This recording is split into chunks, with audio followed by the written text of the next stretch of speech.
नमस्कार दोस्तों, आपके अपने परिवार आरडब्ल्यू सिविल सर्विसेज पर आपका बहुत बहुत स्वागत है। मित्रों, आशा करता हूं कि आप सभी अच्छे होंगे, बढ़िया होंगे, खुशहाल होंगे और जहां भी होंगे एकदम बेहतरीन होंगे।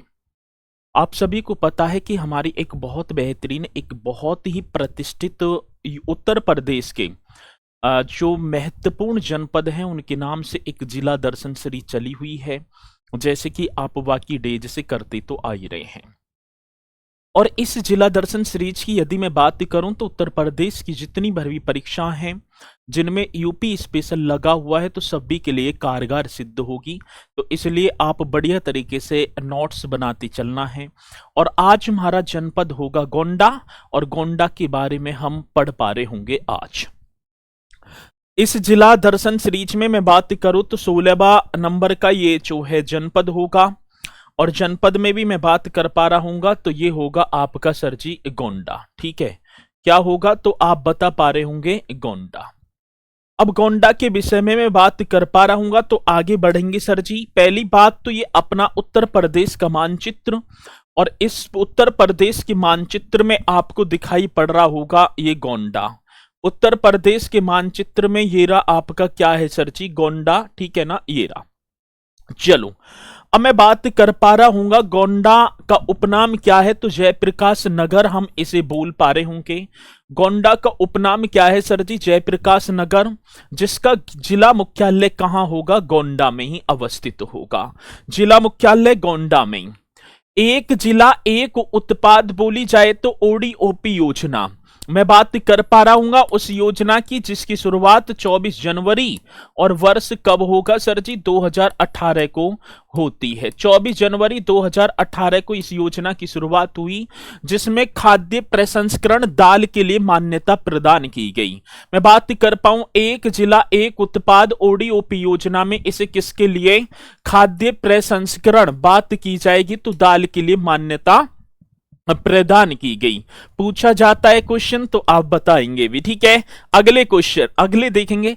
इस जनपद में गोंडा जनपद आपको दिखाई पड़ रहा होगा।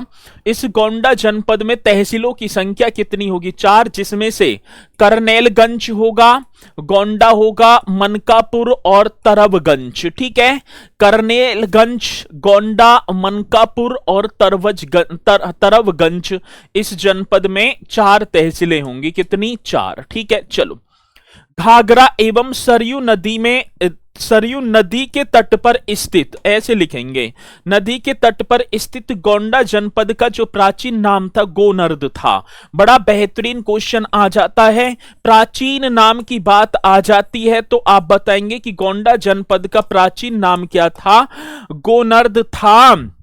सर, जो कौशल महाजनपद का भाग था, कौन से महाजनपद की यहां पर बात हो पा रही होगी तो आप बताएंगे कौशल महाजनपद का।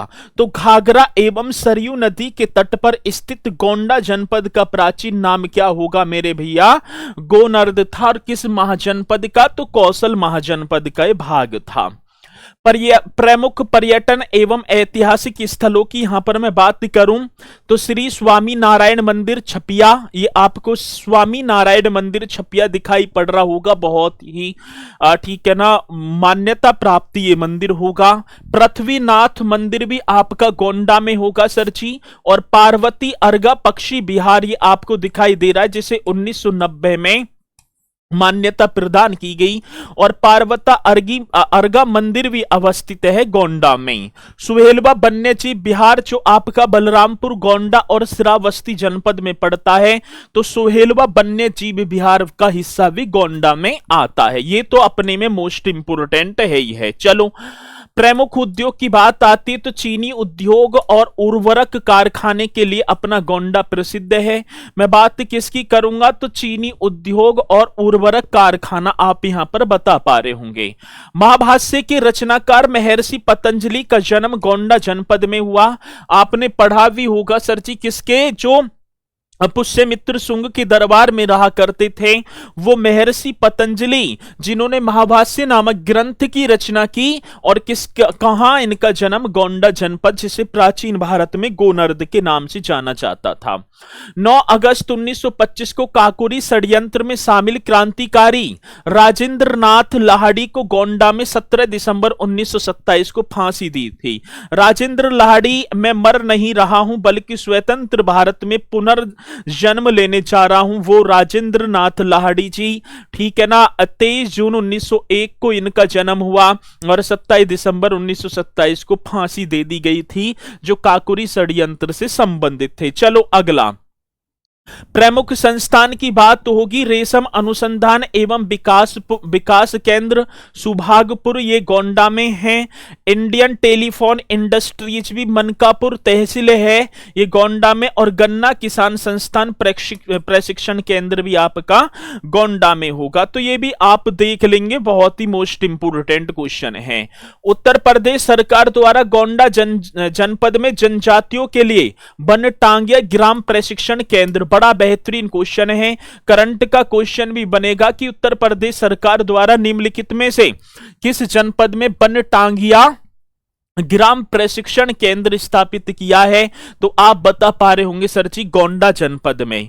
अक्टूबर 2023 को गोंडा जनपद में उत्तर प्रदेश का पहला मिशन शक्ति कैफे भी खोला गया। ये भी मोस्ट इंपोर्टेंट क्वेश्चन होगा। कब की बात है? अक्टूबर 2023 की बात है।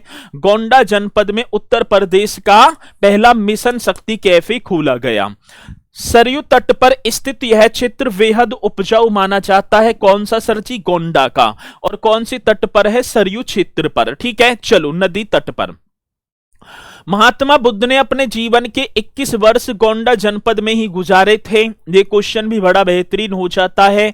और महाराजा विक्रमादित्य द्वारा स्थापित प्रसिद्ध पाटेश्वरी मंदिर गोंडा नगर में अवस्थित है। ये आपको पाटेश्वरी मंदिर दिखाई पड़ रहा होगा, जो महाराजा विक्रमादित्य द्वारा स्थापित है। क्वेश्चन बड़ा बेहतरीन है और ये आपके होंगे गोंडा जनपद से संबंधित। और उम्मीद है कि आप सभी को ये जनपद वाली सीरीज हमारी बहुत ही लाभकारी सिद्ध होगी और आप बहुत अच्छे तरीके से कर पा रहे होंगे। तो एक बार कमेंट्स करके मुझे जरूर बता पा रहे होंगे कि ये जिला दर्शन सीरीज आपको कैसी लगी। इंतजार करूंगा आप सभी की कमेंट्स का। इसी के साथ मित्रों, मैं अपनी वाणी को दे पा रहा हूं विराम। तो सभी बोलेंगे सर जी, जय हिंद, जय भारत।